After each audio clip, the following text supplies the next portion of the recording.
नमस्कार दोस्तों, बिहार के भोजपुर जिले के बिलोटी गांव से एक ऐसी तस्वीर सामने आई जिसने पूरे देश के कानून व्यवस्था और पुलिसिंग सिस्टम पर एक बहुत बड़ा सवालिया निशान खड़ा कर दिया है। एक तरफ है पुलिस की थ्योरी जो कहती है कि एक शख्स हवा में फायरिंग कर रहा था, आतंक का माहौल था। साला हथियार रखा है केवल क्या दिखाने के लिए, फायर करो, देखो कैसे किया जाता है, ये देखो काय बोल किया रे साला पागल, और आत्मरक्षा में गोली चलानी पड़ी। लेकिन दूसरी तरफ एक ऐसा फेसबुक लाइव जो इस पूरी थ्योरी को कटघरे में लाकर खड़ा करती थी। अच्छे से मारो मारो, ये देखिए यहाँ मारो।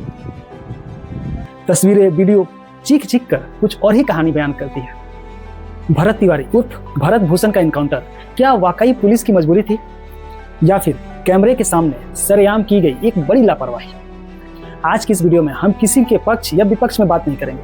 आज हम उन सबूतों और बयानों और उन कानूनी पहलुओं को टटोलेंगे जो इस घटना के पीछे के असली सच को सामने लाते हैं। वीडियो को आखिर तक देखिएगा क्योंकि यह मामला सिर्फ एक इंसान की मौत का नहीं बल्कि पूरे देश के संविधान और ह्यूमन राइट से जुड़ा हुआ है। शुरुआत करते हैं घटना वाले दिन से। बिहार का आरा जिला का इलाका बिलोटी गाँव। पुलिस को सूचना मिलती है कि एक भरत तिवारी नाम का एक शख्स अपने छत पर खड़ा होकर लगातार अपनी पिस्तौल से हवा में गोलियां चला रहा है। गांव में डर का माहौल बनता है और स्थानीय पुलिस मौके पर पहुंचती है।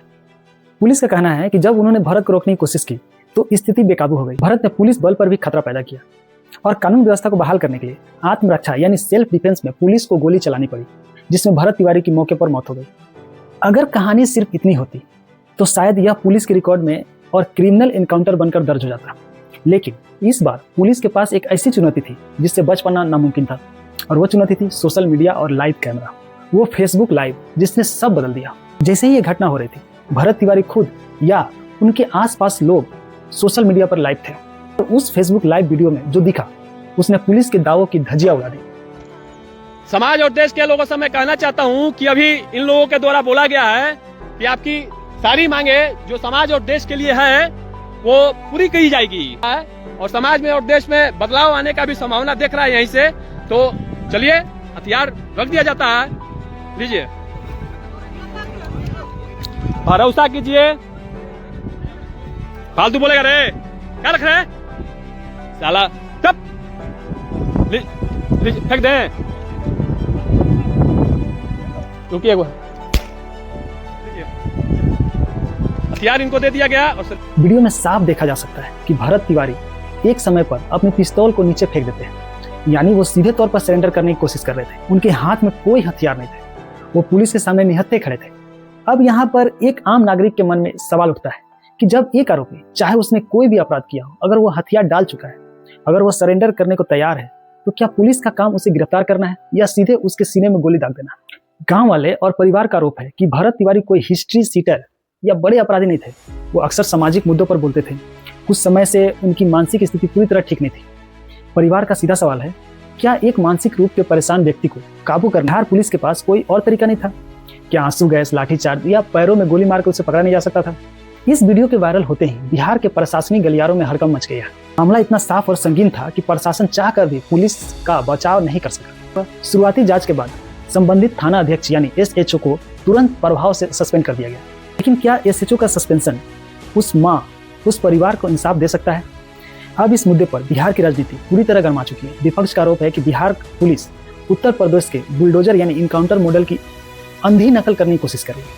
नेताओं का कहना है क्राइम कंट्रोल के नाम पर पुलिस को लाइसेंस टू किल यानी किसी को भी मार देने की छूट नहीं दी जा सकती।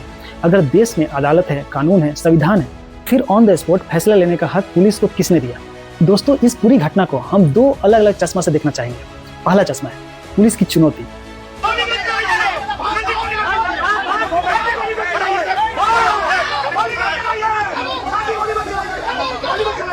इसमें कोई शक नहीं है कि जब कोई व्यक्ति खुलेआम हथियार लहरा रहा हो तो ऑन ड्यूटी पुलिसकर्मी की जान पर भारी खतरा होता है।